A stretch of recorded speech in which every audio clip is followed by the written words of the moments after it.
ఇక భారత దాడులను పాకిస్తాన్ సైన్యం ధృవీకరించింది. Pak DG ISPR lieutenant general Ahmed Sharif Chaudhry మాట్లాడుతూ కోట్లీ, మురిడ్కే, బహావల్పూర్, ముజాఫరాబాద్ ప్రాంతాల్లో దాడులు జరిగాయని తెలిపారు. ఇక ఈ దాడుల్లో 3 మరణించారని, మరో 12 మంది గాయపడ్డారని పాక్ ఆర్మీ ప్రకటించింది. సమయం చూసి భారత్కు తగిన రీతిలో బదిలిస్తామని, భారత్ తాత్కాలిక ఆనందాన్ని శాశ్వత దుఃఖంతో భర్తీ చేస్తామని ఆయన హెచ్చరించారు. ఇక దీనిపై మరింత సమాచారాన్ని మా ప్రతినిధి హరీష్ అందిస్తారు. హరీష్, చెప్పండి, ఆపరేషన్ సింధూర్లో భాగంగా అసలు ఎంతమంది మరణించారు? తాజా అప్డేట్స్ ఏంటి?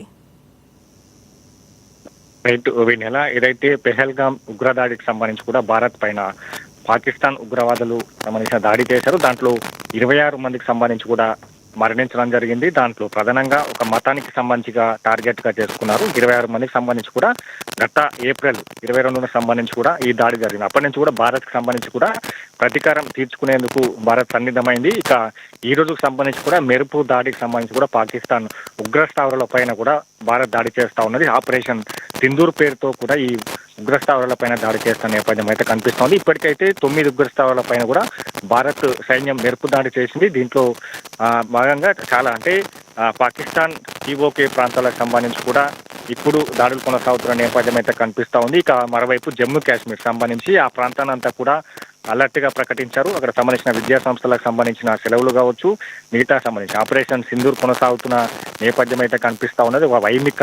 వైమానిక దాడులకు సంబంధించి కూడా భారత్ ఇప్పటికీ పాకిస్తాన్ పైన కూడా ఉగ్రస్థావరాల పైన కూడా దాడులు చేస్తున్న నేపథ్యం అయితే కనిపిస్తా ఉన్నది. దీంట్లో ప్రధానంగా ఆపరేషన్ సింధూర్ లో భాగంగా ఇప్పటికీ ఏదైతే జైషే మహమ్మద్ ప్రధాన ఉగ్రస్థావరమైన సంబంధించి కూడా పాకిస్తాన్ లోని పంజాబ్ బహల్పాపూర్ లో ఉంది. ఇక 2019కి సంబంధించి కూడా పుల్వామా ఉగ్రదాడికి సంబంధించి కూడా ఈ జైషే మహమ్మద్ ఉగ్ర సంస్థకు సంబంధించి కూడా ప్రధాన భూమిక పోషించింది. దానికి సంబంధించి కూడా ఈరోజు ఆ ఉగ్రస్థావరం పైన కూడా పాకిస్తాన్ ఏదైతే ఉగ్రస్థావరం ఉందో ఆ స్థానం పైన భారత్ వైమానిక దాడి చేసిన నేపథ్యం అయితే కనిపిస్తా ఉంది. ఇక మొత్తంగా జైషే మహమ్మద్ సంబంధించిన సభ్యులంతా కూడా చాలా వరకు దాంట్లో మరణించినట్టుగా తెలుస్తున్న నేపథ్యం అయితే కనిపిస్తా ఉన్నది. ఇక ఏదైతే ఆపరేషన్ సింధూర్ లో భాగంగా అర్ధరాత్రి నుంచి కూడా దాడులు కొనసాగుతున్న నేపథ్యం అయితే కనిపిస్తా ఉన్నది. ఇక మొత్తంగా భారత్ కు సంబంధించి కూడా ఇప్పటికే అన్ని ఏదైతే దేశాలకు సంబంధించి కూడా పాకిస్తాన్ లో ఉగ్రస్థావరాలపై దాడి చేసినట్టుగా కూడా భారత్ అధికారికంగా ప్రకటించింది. ఇప్పటికే America, Russia, UK, Saudi Arabia, యూఏకి సంబంధించి కూడా సమాచారం అందించిన నేపథ్యం అయితే కనిపిస్తా ఉంది. ఇక ఈ ఉగ్రదాడులకు సంబంధించి కూడా ఏదైతే అమెరికా విదేశాంగ కార్యదర్శితో కూడా భారత్ సలహాదారు అజిత్ డోవల్ సంబంధించి కూడా మాట్లాడారు. వైపు ఉగ్రస్థావరాలపై భారత్ దాడులకు ఏదైతే ఇతర అమెరికా సంబంధించిన అధ్యక్షుడు కూడా ట్రంప్ స్పందించారు. భారత్ పాక్ మధ్య కూడా ఉద్రిక్తలు త్వరలో సమించుకోవాలని కూడా ఆయన కూడా కోరడం జరిగిన నేపథ్యం అయితే కనిపిస్తా ఉంది. ఇక ఏదైతే పుల్వామా దాడికి కౌంటర్ గా ఈరోజు భారత్ సంబంధించి కూడా ఆపరేషన్ సింధూర్ కొనసాగుతున్న నేపథ్యం అయితే కనిపిస్తా ఉంది. ఇంకా ప్రతీకారం తీర్చుకునే దిశగా కూడా భారత్ కు సంబంధించిన దాడులు కొనసాగుతుంది.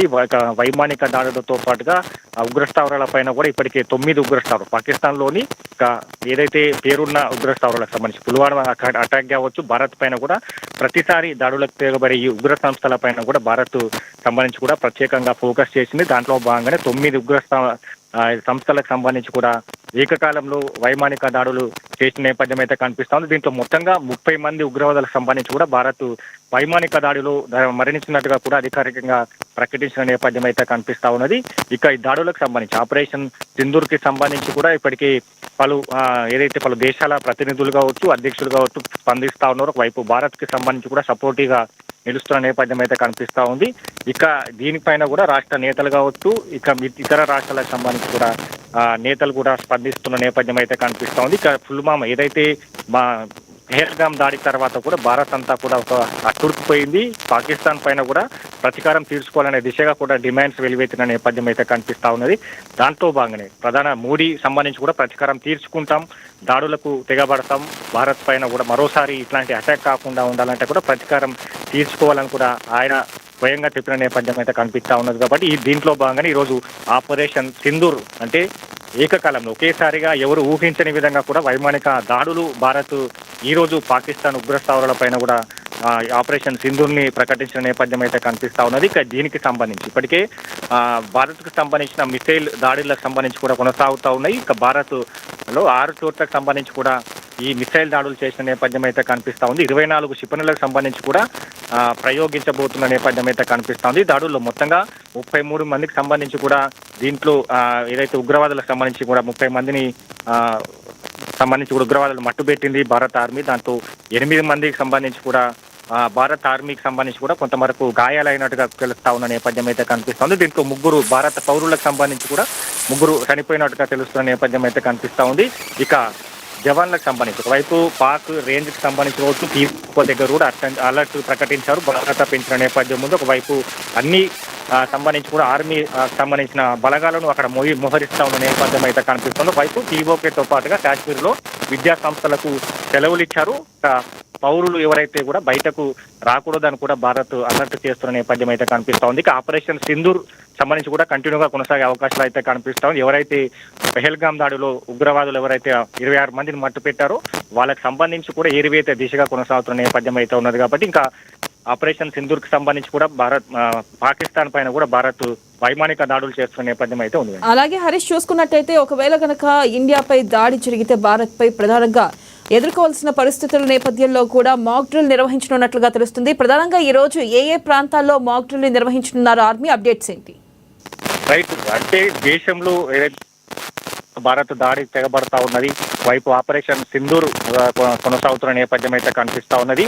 ఇంకా ఉగ్రవాదులకు సంబంధించి పెహల్గాం దాడిలో ఏదైతే చనిపోయారో వాళ్ళకి సంబంధించిన కుటుంబ సభ్యుల సంబంధించిన డిమాండ్స్ కావచ్చు, వాళ్ళకి సంబంధించి కూడా భారతదేశం అంతా కూడా ఒకవైపు అట్టుడికిపోయిన నేపథ్యం అయితే కనిపిస్తా ఉన్నది. కాబట్టి ఇక ఈ ఉగ్రదాడులకు సంబంధించి ఏరివేత దిశగా కొనసాగుతున్న నేపథ్యంలో దీనికి ఇతర దేశాలకు సంబంధించి అమెరికా కావచ్చు, యూకే, రష్యా సంబంధించిన దేశాలు భారత్ కి ఇప్పటికే మద్దతు తెలిపిన నేపథ్యం ఉన్నది. భారత్ కు సంబంధించి కూడా ఇతర ఏదైతే క్షిపణులు కావచ్చు ఇతరకు సంబంధించి కూడా ఆర్థికంగా సాయం చేసేందుకు ఈ దేశాలకు సంబంధించి కూడా సపోర్టివ్ గా ఉన్న నేపథ్యం అయితే కనిపిస్తా ఉన్నది. ఒకవైపు దేశంలో ఈ ఏదైతే ఆపరేషన్ సింధూర్ కొనసాగుతా ఉన్నది కాబట్టి హైదరాబాద్ సంబంధించి కావచ్చు, ఆంధ్రప్రదేశ్ సంబంధించి కావచ్చు, ఇతర దేశాలకు సంబంధించి కూడా ఉగ్రవాదులు టార్గెట్ పెట్టే అవకాశాలు అయితే కనిపిస్తాయి. ఎందుకంటే గతంలో కూడా హైదరాబాద్ లాంటి ప్రాంతాల్లో ఉగ్రవాదులు దాడులకు తెరలేపారు. అప్పుడు సంబంధించి కూడా బాంబ్ బ్లాస్టింగ్ లో పాల్పడ్డ నేపథ్యం అయితే కనిపిస్తా ఉన్నది. కాబట్టి ఈ రాష్ట్రాలకు సంబంధించి కూడా ప్రత్యేకంగా నిఘా ఉండాలి, ప్రత్యేకంగా అలర్ట్ కావాలని కూడా ఆ రాష్ట్రాలకు సంబంధించి కూడా కేంద్ర ప్రభుత్వం సూచింది. దాంతో భాగంగానే